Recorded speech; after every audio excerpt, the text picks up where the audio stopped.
So in preparation for Godzilla X Kong, The New Empire, I'm gonna be ranking all the Monsterverse movies. Now, I'll just talk a little bit about Monsterverse. It's kind of in a weird place in the Godzilla fandom. Like, a lot of people either hate it or love it. There's no really in between, So it's kind of weird, But whatever. We'll start chronologically. So yeah, this is the order. I don't know why it's like that, but Godzilla 2014. I'll start with the cons. It's very dark, like literally, you can't see anything. Which is a big bummer because it's Godzilla. You won't see the guy and all the monsters too. Bryan Cranston died way too soon. Like his character was the best in the movie, and he just dies 30 minutes in. So it was a bummer.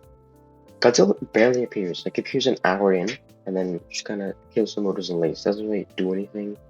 So that was a bummer. Waste of his character. Not a waste, but he could have done more.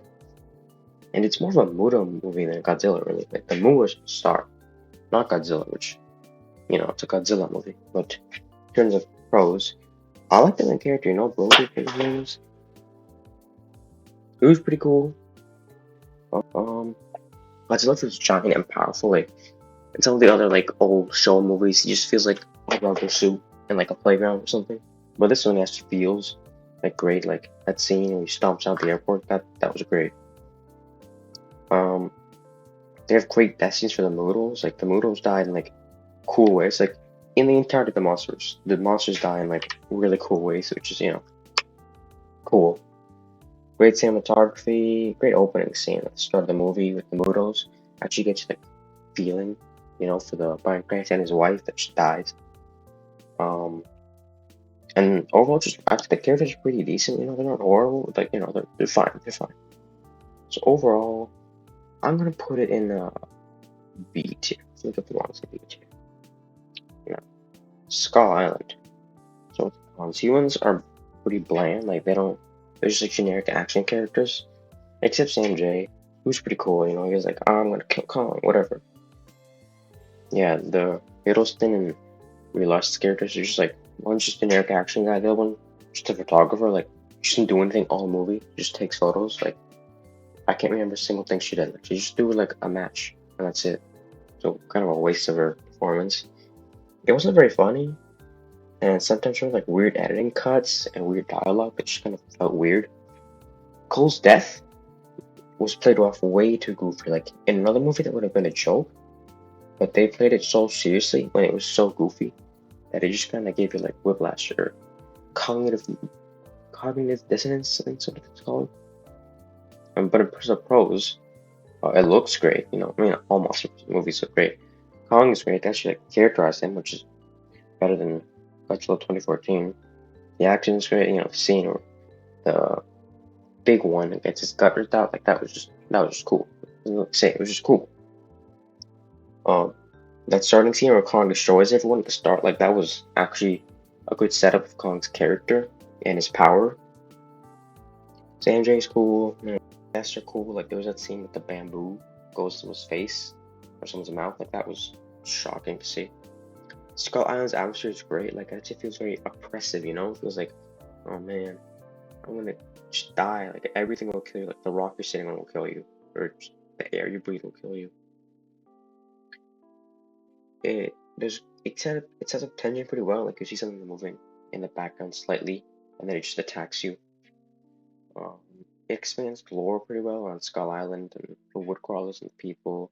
Marlowe's character is actually probably the best one in the movie.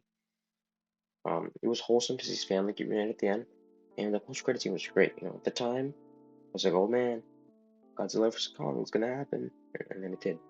So overall, to the low A or high B, um, I'm putting high B. High B. King of the Monsters. Let's see. Cons. The Ocean Destroyer was like wasted. Like that's just a big and important thing in the Godzilla like lore, but it was just like wasted, like completely. Um,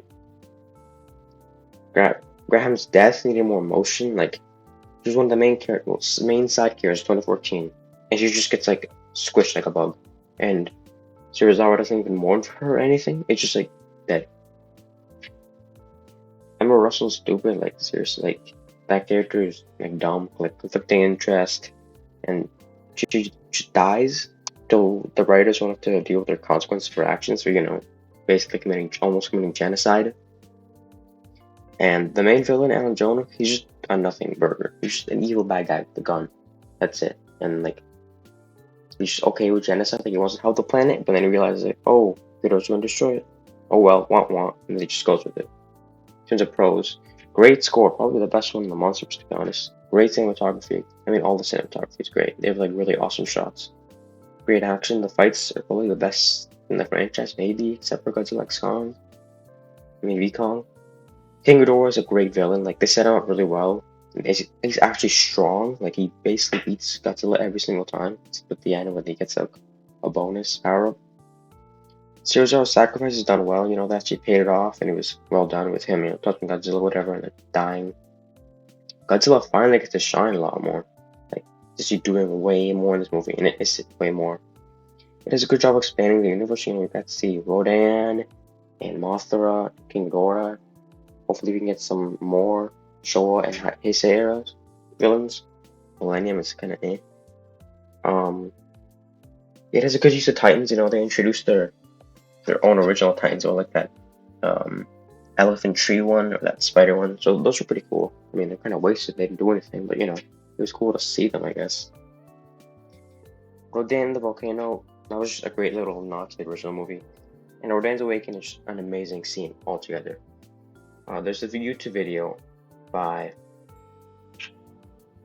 Demon 1954 that explains it really well, why it's such an amazing scene. I'll link in the description so you guys can see it. I highly recommend it. And Mark Russell's cool. He's a cool little guy. Whatever. So overall, I'm putting an 8 honestly. I just really like the movie. There's nothing you can't go wrong with watching it, man. It's just fun, dumb fun. Now this one, Godzilla vs Kong. This is the best one in the Monsterverse. The plot doesn't really make any sense, like Godzilla attacks a place and then because like they're using the energy from King Ghidorah. I mean, none of the movie's plots are really that amazing, but it's just an excuse to get the fights, and the fights are the best in the movie, in the entire Monsterverse actually. Like the fight in the boat was really cool. The fight at the end was amazing. It was cool to see those bad guys, just get ripped apart. That was fun, and then eat them. The villains are kind of stupid, just generic money bad guy. It was great to see Mecha Godzilla finally in the Monsterverse. Yeah, it was just great all around, man. Like, I'm trying to think what else cons there are. The characters, there's like no development at all. They just are completely static characters.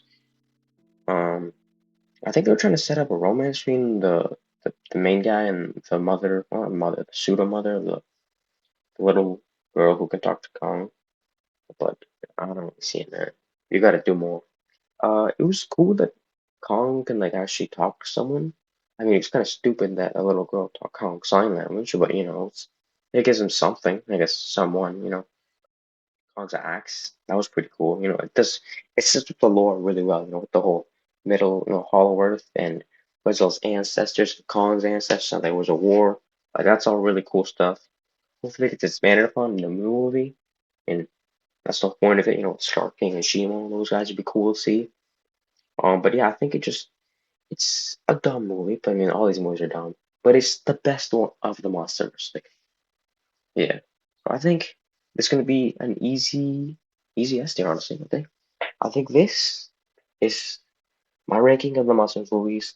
Overall, as a franchise, it's not high art cinema. It's not Citizen Kane or whatever. But it's like Marvel movies, but with monsters instead.